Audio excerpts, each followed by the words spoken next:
Sabi ko na nga ba ha? Alam mo, Trillanes, talo ka na. Wala ka ng pag-asa.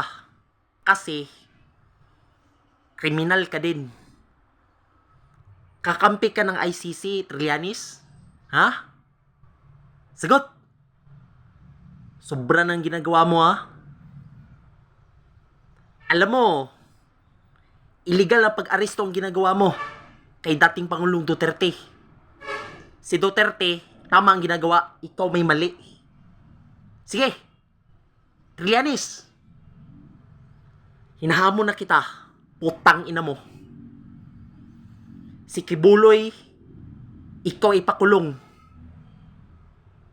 Diba? Bastos ka ng ugali mo.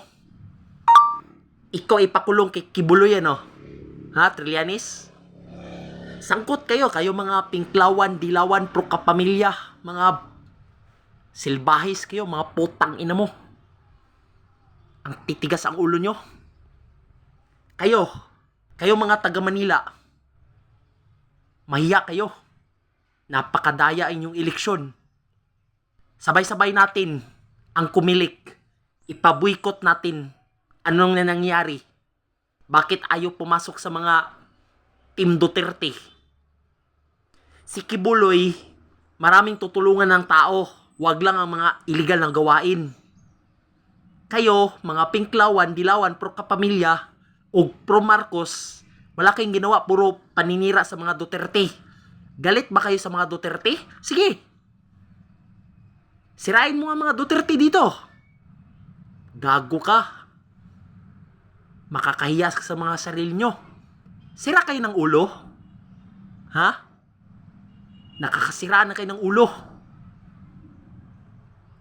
Itong party list group na yan, ang lakas ng loob ng pumasok ng Akbayan, Imil, Kabataan, Gabriela, at iba pa mga NPA party list group, lalo na mga Dilawan party list group, Makabayan Black group na party list, mga putang ina mo. Sayang-sayang na ng mga boto ninyo. Pwede ba? Mag-move on na kayo? Ang botohin natin, ang party list, yung mga maganda. Wag lang mga pag-aapi. Sige. Ipa-impit si VP Sara ngayon.